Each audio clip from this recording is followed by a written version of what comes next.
Hello, hello, hello. How are you? Welcome to Live at the Loom. Just in case we haven't met yet, my name is Chris Acton with Acting Creative, and we have been doing this little live stream for, gosh, a long time now, and it is always so much fun. So I'm glad you're here to join me today. So pop in and say hello. Tell me where you're watching from. What are you working on this morning? I'm working on a little, it's a little ginger tea. So basically hot water and ginger. But you'll notice, look at my fancy mug. This is done by my friend Nancy Harrington, who has a company called Dotting Mugs and Bottles. Nancy does good work. It's got a little texture to it. You can't really see from the, let's see if I can turn it so you can see. There's a little, they're raised. So it has this great like textile kind of, textile? That's not the word I want to use. Tactile, that's the word I want to use. Yes, it has a very tactile kind of nature to it. So yes, let me know how you're doing this morning. Good morning, Cindy. Good morning, Ellen. Hello, hello. Let me know how things are in your corner of the world. We are having just a very, very long stretch of gray, gloomy days. Yesterday was one of those days where you had to have lights on like all day long because it was dark. Hello, Sandra from Alberta. Welcome, my friend. Hello, Wendy. Wendy, I don't think I knew that you were in Southern California. That's I have family in San Clemente these days. Are you anywhere close to that? Let me know. Hello, Sam from Southwest Ontario. Freezing rain. Yes, Sam, yes. We have had rain off and on, and we might get a little of the white stuff. We might. Hello, Jennifer Fowler. Hello. Wendy's close in Southern California. Excellent. Oh, hello, Colleen. Okay, Colleen, what's the weather in Western Australia at the moment? Let me know how. I was thinking about that. I'm like, it must be. It's summer there, right? It's just the opposite, if I understand my geography correctly. Hello, Jamie Jean, Magnolia and Althea. Hello, Magnolia and Althea. I'm so happy that you're here, ladies. Yay. Hello, Claudine, watching from Cumbria in the UK. Oh, that's wonderful. Claudine, I was just watching the Great British Baking Show, which is one of my favorites. I had to watch the holiday stuff. I am pretty much obsessed with all things cooking, baking shows, and being in the UK, that doesn't hurt a thing because they're adorable. Yes, I'll say it. So, anyways, yes. So let me know how things are going. What it looks like in your corner of the world. Like I said, it's been great. We've had a stretch of very gray days here, and a little rain to toss it out. It's nothing like being 39 degrees and rain. It's at a certain point, like you could just drop a handful of degrees and have some white stuff. That'd be a little snow, something. Yes, yeah. Claudine says the only thing that makes you hungry. Yes, it always makes me hungry, Claudine. I'm afraid I'm probably going to be hungry anyway, so I might as well look at pretty baked goods while I'm doing it. Okay, Colleen says it is hot and humid in Australia. Massive dust storm today. Oh, fascinating. Okay, that is one thing we don't ever worry about dust storms here. We have a lot of other things to challenge us, but not dust storms for sure. Hello, Maureen. Oh, yes. Thank you so much. Maureen made a little comment about textiles and tea. I don't know if you guys saw my announcement yesterday that I'm going to be a guest on Textiles and Tea. I can't wait. It's going to be so much fun. If you aren't familiar, we have an organization called the Hand Weavers Guild of America, and pretty sure it was a COVID program they started. It was called Textiles and Tea, and it is a live stream that happens every Tuesday, and they talk to a different fiber artist for that time. So I went to the Hand Weavers Guild of America, the conference over the summer. And while I was there, I met a delightful couple, Mike and Suze. And Mike is friends with Kathy, who hosts the show. So he's like, hey, do you have any interest in doing this? I'm like, yes, please. Yes. So through the magic of Mike Weitzel, then I am going to be a guest on Textiles and Tea. Yay! It's going to be so much fun. It'll be the first Tuesday of January. So mark your calendars because I know holiday craziness is setting in strong right now. So just in case. Hello, Scott. Is this is it Atlanta, Scott? Is that what the name is, Scott in ATL? Did I decipher that correctly? You let me know. Hello, Tanya. Okay, no worries, my friend. You work with the tech however you need to. Hello, Sandra from Pennsylvania. That's awesome. She's dressing her loom. Good for you. Yay. Another different Sandra. We have a couple Sandras. I love that. We're cold here. Question. Have you ever lost interest in a pattern you're weaving and we're having trouble getting it finished? That's where I am with the shawl I am doing. Ooh, you are not alone, Sandra E. That is for sure. As a matter of fact, you'll see I'm sitting in the same spot I was last week. And let me tell you, I'm basically at the same spot that I was last week. So yes, I have been there, my friend. And here, you guys let me know how you handle this. Here is how I typically tackle that. Sometimes it's easier to break it down to small pieces. Like I can, if I'm really bored with it and if it's making me crazy, I can do it for like 30 minutes, 20 minutes at a time, and then get up and go do something and then do it in smaller chunks if I have to do it. If it is a project that I don't have any set plans for it, I'll just change the pattern midstream. I have no problems doing that. I will just mix it up, change the color, change the pattern, change the treadling, whatever, just to keep my interest. Because that is legit, right? Sometimes you have projects that are just so big, you're like, oh, it's never gonna end. Kind of how I feel about this one. It's never gonna be done. Like 2 years from now, we're still gonna be talking about this crazy project. But I completely, I hear you for sure. Hello, Laura. Hello, Mary. How are you? And Tamison's on. Hi. Hello. Okay, so today's the 15th of December. So the holiday craziness, we are here, we are in it. Around here, most of the people that I have talked to are kind of working through this week and then they're off for the next 2 weeks. So let me know, what are your holiday plans? What is on the docket for you? Are you gonna see family and friends? Are you traveling? Are you hosting? Are you what are you cooking? What are you cooking for Christmas? That's my other thing. And I'm always curious, because we basically do our Thanksgiving meal is just a duplicate for Christmas. That's roughly our tradition. We don't usually do things differently for Christmas, but I always love to hear about the families that do. So let me know, what are your plans for the holidays? Oh, hello, Dory from Matthews, North Carolina, near Charlotte. I love that. Welcome. Yes. So yeah, let me know about holiday stuff. I have all kinds of family coming in next week, and we are actually gonna. I have two siblings. So one is flying in with her family, and the other one lives down in Indianapolis, which for me is about 3 hours away. So we are all going to kind of caravan down to his house, and we're going to spend a couple days off there, just hanging for the holidays, and then I'm sure we'll come back here and we'll, eat, drink, and be merry. All of those things. Sam says she's pulling the phone out of the wall and hiding it from the world. Okay, Sam, first of all, I love the fact that you have to pull the phone out of the wall. I think that is perfect, my friend. I love that. Cindy says her last work day was yesterday. Woohoo! Yay, Cindy! Vacation time. Ellen says her son is coming in next week from Portland. Woohoo! She ordered Christmas dinner. Ellen is nobody's fool. She's like, I'm just gonna go pick it up and call it good. Tamison says we are gonna have all the grandkids this year. It'll be chaos. Oh, Tamison, that'll be so much fun though. How many grandkids do you have, Tamison? Let us know what kind of chaos are we talking about? Colleen says she totally agrees. Little bits. Oh, with the project, you have to get through it. Yes. And do something else. She says she currently has 5 crochet blankets on the go and Inkle Loom and Quartet Loom. Oh, you have a lot of projects happening there, Colleen. Crochet is definitely taking a back seat. Yeah, I understand that. Cindy is planning on doing a bunch of fiber dyeing. Woo! Warps, wefts, color gradients, color sample swatches. Oh, Cindy, we're gonna need to see pictures, my friend. That sounds awesome. Claudine says first ever loom arriving. Yay! That's awesome. Woohoo! 24-inch Ashford rigid heddle. Guess how I'll be spending the holidays. That is awesome, Claudine. I can't wait to hear all about the brand new loom. It's so exciting. Mary is finishing up some last minute orders. Woohoo! And then completing my shopping. I know. Okay, I'm so far behind on the shopping, everyone. Yes, you let me know. Are you done with shopping? Are you still mid shopping like I am? I've bought like 2 things. Sandra D says snow day here in Eastern Pennsylvania. It's kind of nice, right?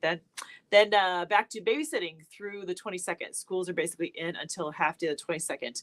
Oh, that you got another week then. Wow. That's I think most of the schools around here let out before that. I could be wrong, but I don't think they go that long. Tamison says she has 3 grandkids, 3 of them, 6, 5, and almost 4. Okay, those are, boy, that's gonna be a lot of fun, Tamison, for sure. Colleen says it's hard to crochet blankets when it's 45 degrees Celsius. So, okay, Colleen, that's going to be hot Fahrenheit, isn't it? Someone translate for me. Someone who is good and switching back between Celsius and Fahrenheit, because I know that's going to be hot. Scott says he's staying home for the holidays, and if everything goes as planned, fingers crossed, picking up my new floor loom next week. Yay! Then, of course, lots of wine. Scott, yes. Yep. That is, yes, please. That sounds awesome. Look at all your fun plans. That is so very cool. I love that. And I love that a couple of you have new looms in your future. That is way exciting. That is always something for us to celebrate. So, like I always like to do, because I want to hear what's going on with you and how things are happening. Give me the update on your projects. What has been happening since last week? Are you making some progress? Probably, hopefully more than I am, because yeah. Oh, Colleen says 45 degrees Celsius, approximately 113 degrees Fahrenheit. Oh, Colleen, how are you not melting? How are you just not a puddle in the floor? I get cranky when it gets about 85 around here. 113 is, wow. And you have the dust to contend with, right? Whoo, living in Australia is not for the weak. Man. Sandra D says, my daughter-in-laws have taken over the holiday plans. This is total stress for me. It's not for them. Oh, okay. That is really smart, Sandra. It's just to have someone else wants to do it. Yes, please. I think that's brilliant. Sam's loom arrived. Yay! The 8-shaft Leclerc arrived yesterday. The seller helped her set it up and is available for any questions. That is brilliant. Oh, Sam, I'm so excited for you. I feel like we need to have like photos of everyone with their new looms for the holidays, because how cool is that? That is so much fun. Yeah. So yes. So let me know about your projects. So this baby is still in a holding pattern. I've been working like a little bit on it, just a little bit. The other loom has a project on it, but I'm not sharing yet. I did, however, wrap up a custom project, which was lovely. It was the customer had given me a flannel shirt and a necktie, and she wanted a series of wallets and then some ornaments made out of those materials. And so I transformed the items into newly hand-woven fabric, and then Dinah and Joyce did the sewing and put it all together. And it was so sweet. I love a custom project. I know it's not the process for everybody. Not everyone gets into it like I do, but it was a very sweet project. It was also a rush job. It was also kind of a, wait, when do you need it by? She's having family, I think, this weekend sometime. So we had to knock that out. That is for sure. Okay, so as you think about it, let me know. Give me the update on your projects. Colleen asked, did you have to see the email I sent you the other day? Oh, I did, Colleen. I apologize. Did I not respond? I did see that. Yes. Yeah. Do you know what? It was one of those where I just flipped right through it. I will go back and look more carefully at it, though, because when I saw it, I was like, okay, the lavender. I know we talked about lavender to wall hanging would be really, really cool. So my apologies, my friend. I will look at that closely, and then we'll talk some more about that. That would be awesome. Ellen is weaving some Mobius shawls. I know. Laura says new cup. Okay, this is my friend Nancy Harrington. And she does these cool, can you see it? She has these cool like dots of different sizes to make these patterns. It's very cool. It's also really big. I don't know if you can see the scale of it, but it is you can put a lot in there. And what I've learned about, I'm such a tea snob. I'm such a tea snob, you guys. What I've learned is that I love the idea of a big mug, but it's always cold by the time I get to the bottom. So it needs to be like that size, not that size. These are first world problems. Let me tell you, this is not, So anyways, okay. So yes, finish my custom project. And I have this one hanging out, and there's something happening over the big loom that should be, it won't take too long to finish. So that I'll tell you more later. But today, what I thought I would do is because you've seen me work on this loom how many times, unless you're really dying to, we can, of course, I will show you kind of what I'm working on over here. But I have show and tell. Mm-hmm. Yeah.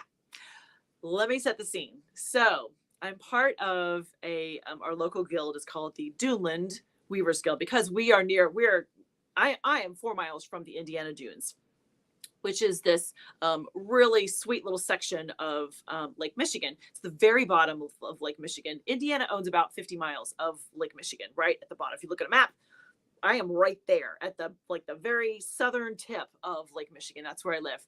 And the dunes they're incredible because of glaciers and all these, there's all kinds of science behind it, but it is a really the biodiversity is amazing in this area. It's a very special place. Anyways, so I'm part of the Duneland Weavers Guild, and as is our tradition, every December meeting, then we don't have a normal meeting. We have a potluck and we have a silent auction. Now, if you guys are on the fence about joining a Weavers Guild, this could totally tip the scales for you. Let's just say that one of our members, who is an older member, she's been weaving for probably 40, 50 years.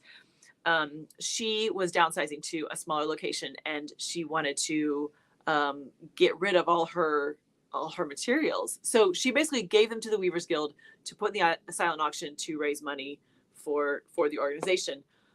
Okay, I should have taken a picture. The tables and tables and tables of stuff was unbelievable. So talk about a fun shopping experience.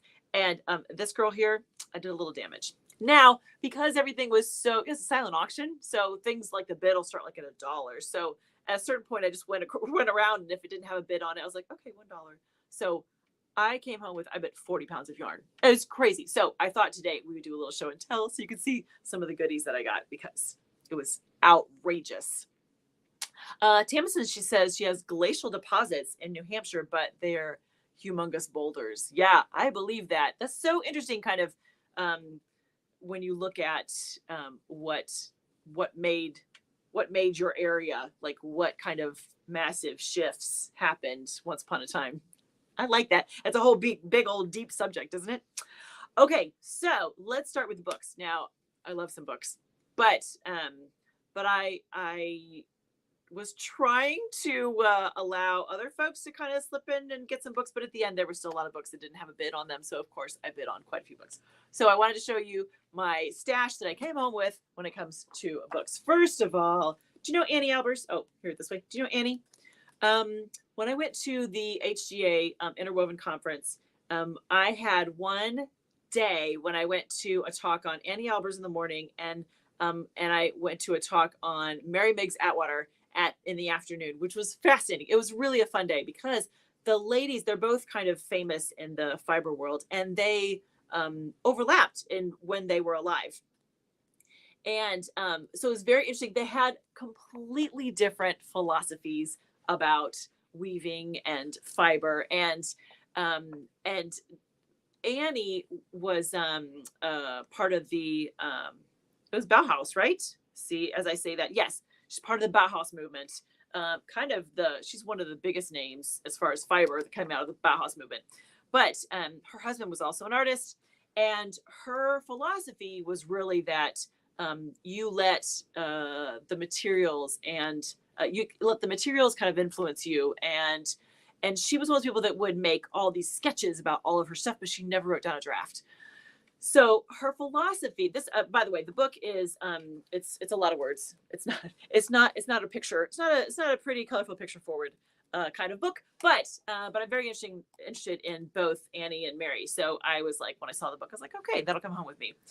So as I understand it, here there was like I said, the ladies crossed over. They both were alive at the same time, and Annie wrote some kind of an article because there's no internet back then. I don't even know what era exactly. Someone can help me if you know. Bauhaus. Let's see. I'm thinking that's like 1930s, 40s, somewhere in there, just to give you kind of a gauge. Anyways, so Annie wrote this article, and it was all about basically saying that we really need to focus on our materials, and we can kind of, we don't have to worry about getting bogged down by tradition and um, and and the actual drafts and all that kind of stuff. And of course, Mary was like, hello, no. It's all about the draft. It's all about tradition. So they just had very different ideas on how to approach the fiber arts, which was really interesting. So that was my first little find. Look at this gem, you guys. Can you see this? Okay, do you know McCall's? McCall's, I always think of them as having sewing patterns. Does that ring a bell? Anyways, it's a magazine from them that is straight out of 1973, and it has all these different it's here you can see some of the, like, some of it's like for home goods and stuff, because McCall's was like a do-it-yourself sewing kind of thing. But I wanted to show, what was the one that I flagged here? Oh, here we go. Here are, look at these pillows. Because, you know, who wouldn't want to have this pillow right here, this one here, in your home? Look how cool those are. Anyways, it's just that little bit of history, that kind of retro, because believe me, it is retro. I mean, even the colors on the cover, I mean, that's, yeah. Who is imagining, you know, grandma's kitchen or somebody's kitchen that you knew that was an avocado green and all of that. Anyways, so I got this little nugget, which there's a whole bunch of these, and it seems to be kind of like a textbook. But what cracked me up is look at the writing. Do you remember back in the days when like someone figured out how to make a font that looks like handwriting? Like, it was such a cool thing that it didn't look like a typewriter. It looked like someone wrote it. That was part of the reason that I had to get it, because I'm like, that just makes me happy. That's just but it's just kind of a basic, some weaving kind of, look at the, I like some of the diagrams in there. Very cool. So then, okay, so Tam says she loves the pillows. The pillows are cool. Yes.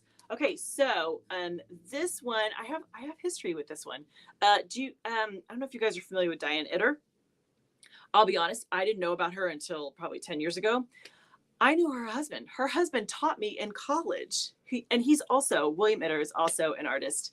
And so he was a very influential teacher for me. I took a drawing and a kind of color and design class. I took two different classes from him. And at the time, those were the only two classes that he taught.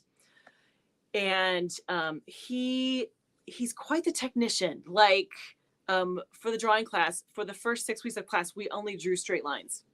That's all we did. Straight lines, different lengths, at right angles. We drew squares, but we only drew straight lines for, weeks. The people in the dorm were like, are you still drawing straight lines? I'm like, yes, I'm still drawing straight lines. Anyways, a very technical guy.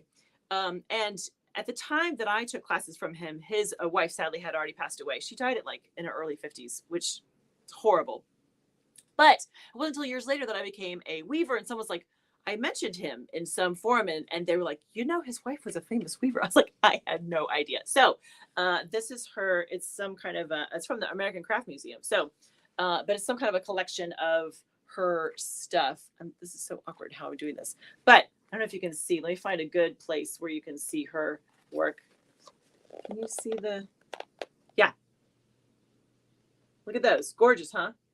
And apparently they're not very big. Like this one is 16.5 by 9, but stunning. Like the detail, the thought that went into the design, just gorgeous. So when I saw they had something about Diane, I had to pick that up. And the last two I got were something about Swedish weaving, because I don't know hardly anything about Swedish. I know about some of the patterns that I've seen in Swedish weaving. I've tried those, but still not. Yeah, it's mostly for the pictures. The pictures are gorgeous. They are really beautiful. Look at little, yeah, see, look at that guy, beautiful. And the last one was this fiber arts design book, which is a great collection of all kinds of fiber artists, not just weavers, a little of everything from around the world, really. And it was put together from Fiber Arts, the magazine. I don't know if it's the editors or some kind of a judges from the magazine did all of that. So what they did at this at this silent auction, which was brilliant, is that Mary Anita was the woman who was downsizing, and it was all her stuff. Um, she had a lot of yarn, and instead of having like bid on this cone, they put cones like loosely by color into boxes, so that if you saw one that you liked, you bid on the whole box. There was no, I want just this one. You bid on the whole box. So I walked away with let's see, three smaller boxes, still not small, smaller boxes, and one huge big old tub. So here were some of the highlights of the yarn that I walked away with, because I spent like under $30 for all this. It was crazy, but you know, I couldn't leave it there. It's the cheapest you're ever going to find yarn, is it this kind of situation. Okay, look at this. Look at this dude. Can you see the sparkle in there? Now, admittedly, I am not a sparkly person, but on occasion you need a little something, right?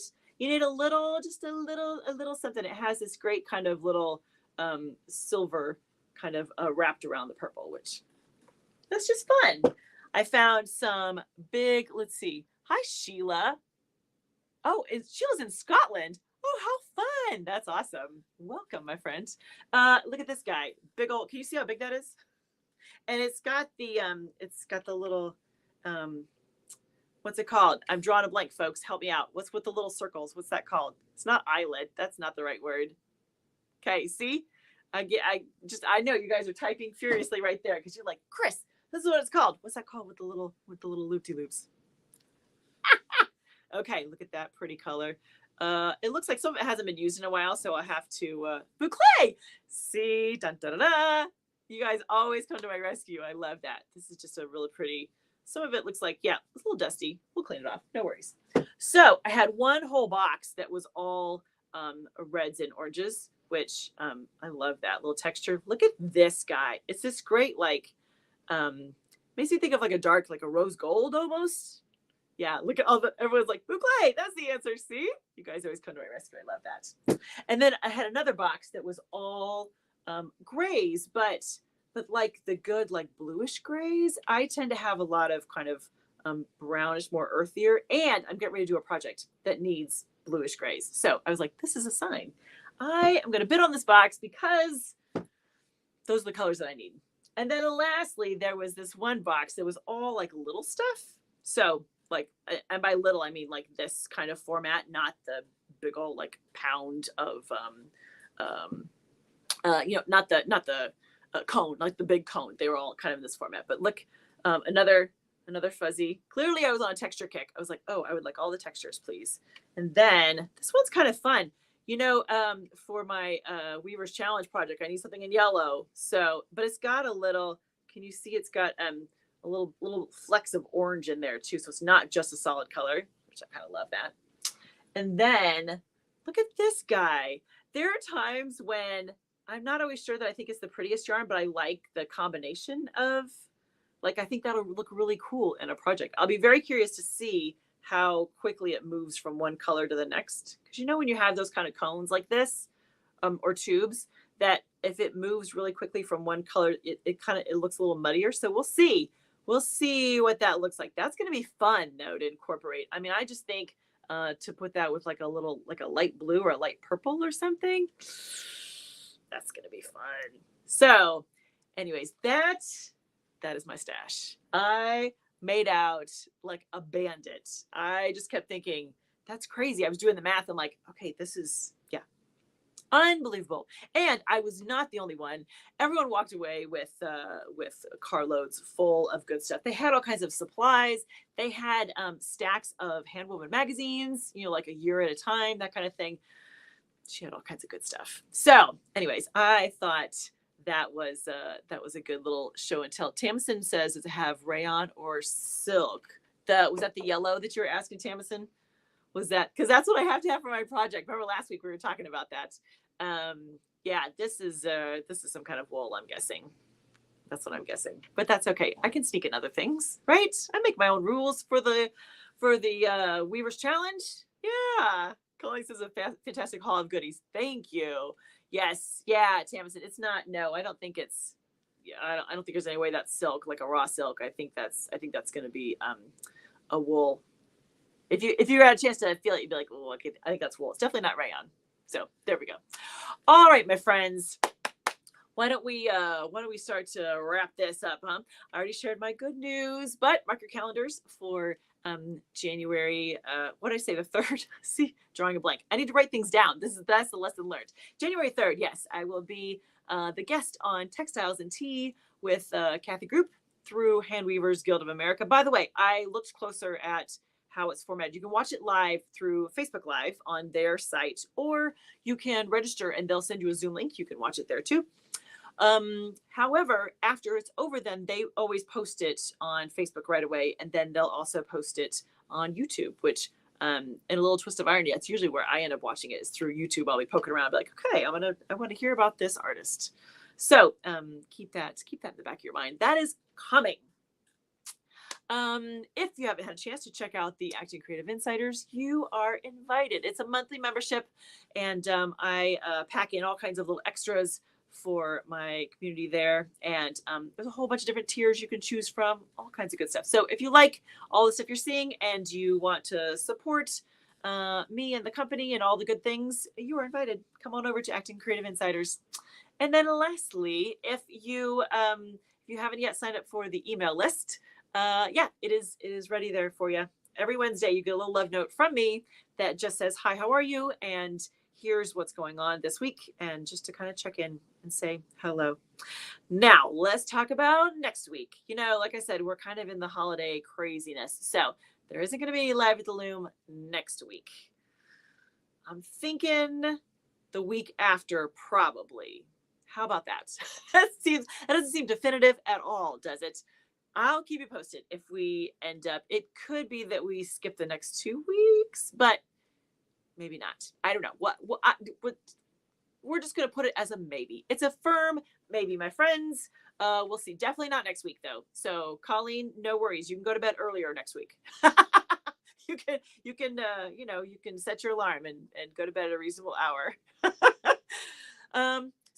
So not next week for sure. The week after, that's a maybe. We'll see. I'll be sure that I'll keep you posted on both YouTube and Facebook, so you know when I am coming back, and we will regroup and hear all about all of the good Christmas, Hanukkah, Kwanzaa, whatever you celebrate. We'll do a fun little recap with everybody afterwards. Yes, Jamie said if we don't make it back, Merry Christmas. Yes.